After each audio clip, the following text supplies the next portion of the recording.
Hello, सभी को राम राम। आइए आज आपको सुनाता हूँ गृहस्थी रत्नमाला।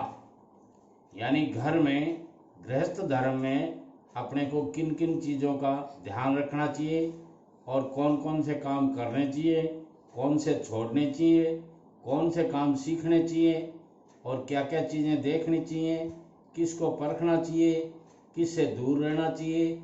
इन सारी बातों के मामले में एक रत्नमाला बनाई हुई है, वो आपको सुनाता हूँ। सज्जनों, उठिए, जल्दी घर के सारे, घर में होंगे वारे न्यारे। यानी घर वाले सारे आदमी जो भी हैं वो सब जल्दी उठिए और जल्दी उठने से घर में पौबार 25 हो जाएगा।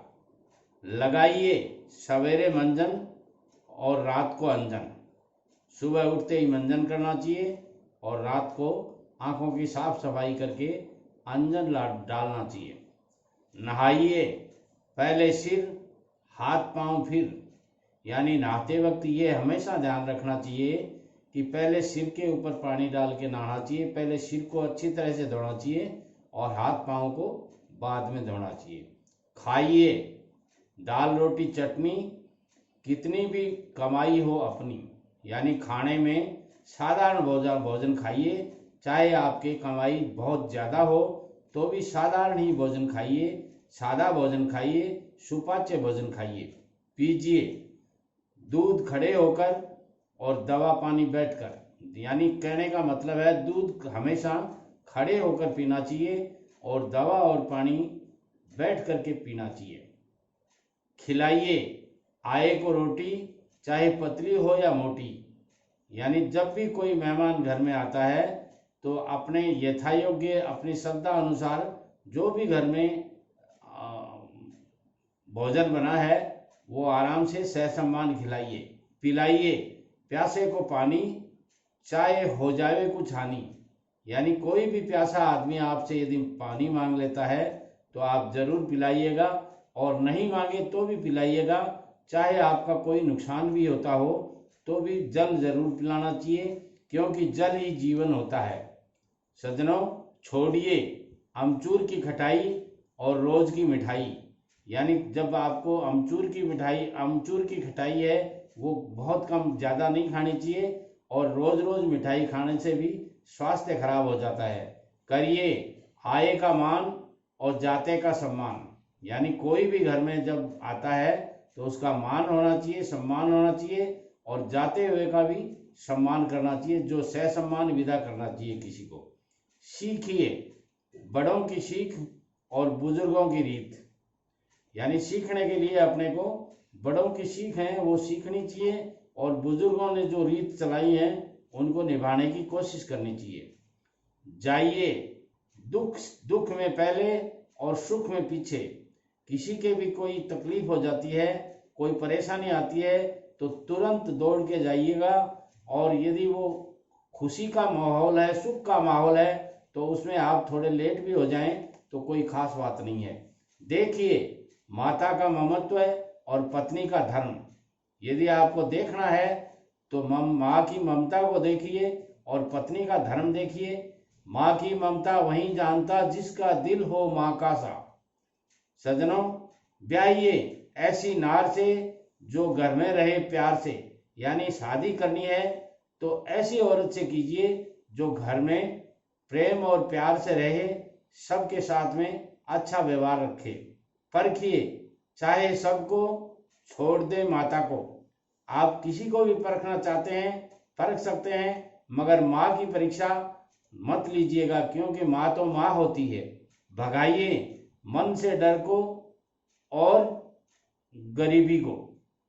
सज्जनों, मन में डर है उसको भगाने की कोशिश कीजिए, और यदि गरीबी किसी के दुर्भाग्य से घर में है तो उसे भगाने की कोशिश कीजिए। धोइए दिल के कालिक को और कुटुंब के दाग को। यदि धोना ही है तो मन में मैल मत रखिए, उसको धोइए। और कुटुंब में यदि कोई किसी प्रकार का आक्षेप है तो उसे ठीक करने की कोशिश कीजिए। सोचिए एकांत में, करो सबके सामने। यानी आपको कोई किसी मामले में विचार करना है, सोचना है तो एकांत में सोचिएगा और उस कार्य को क्रियान्वयन सबके सामने कीजिएगा। बोलिए कम से कम, करो दिखाकर ज्यादा। यानी बोलते वक्त बहुत ज्यादा नहीं बोलना चाहिए। ज्यादा बोलना हमेशा नुकसान की बात रहती बताते हैं, और इसलिए कम से कम बोलना चाहिए और ज्यादा से ज्यादा काम करना चाहिए। चलिए तो अगाड़ी ध्यान रहे पिछाड़ी, यानी चलने में आप आगे चलते रहिए मगर पीछे का भी ध्यान रखिए। ऐसा नहीं पीछे से कोई गाड़ी आ जाए और आप उससे टकरा जाएं, या यूं कह सकते हैं कि कोई पशु आ जाए जो आपको परेशान कर सकता है। सुनिए सबकी, करिए मन की, यानी सुनने के लिए सबकी सुनिए आप, मगर जो आपको उचित लगता हो वही कीजिए। बोलिए जबान संभाल कर और थोड़ा बहुत पहचान कर। यानी आपको किसी से बात करना है तो अपनी जबान पे काबू रखिए, और जब भी आप किसी से बात करते हैं तो थोड़ा सा अगले को पहचान करके बात कीजिए कि इससे अपने को कितनी बात करनी चाहिए और कितनी नहीं करनी चाहिए। सुनिए पहले पराये की, पीछे अपनों की। यानी सुनते वक्त यदि आपके पास कोई फरियाद लेके आए हैं दो जने, और दोनों, जैसे मान लीजिए बच्चे दो खेल रहे थे और दोनों आपस में नाराज हो गए, तो पहले जो पराया बच्चा है यानी अपने पड़ोसी का बच्चा आपके बच्चे के साथ खेल रहा था, पहले उसकी कंप्लेंट सुनिएगा और अपने वाले की बाद में सुनिएगा। रखिए याद कर्ज को चुकाने की और मर्ज को मिटाने की। यदि आपने कोई लोन ले रखा है तो जल्दी से जल्दी चुकाने का ध्यान रखिए, और मर्ज यदि आपके कोई रोग है तो उसको जल्दी से जल्दी दवा लेकर के ठीक कीजिए। भूलिए अपनी बड़ाई को और दूसरों की भलाई को। यानी दूसरों पर भलाई आप करते हैं उसको भूलने की कोशिश कीजिए और अपने स्वयं की बड़ाई करना भूल जाइए। छुपाइए उम्र और कमाई, चाहे पूछे सगा भाई।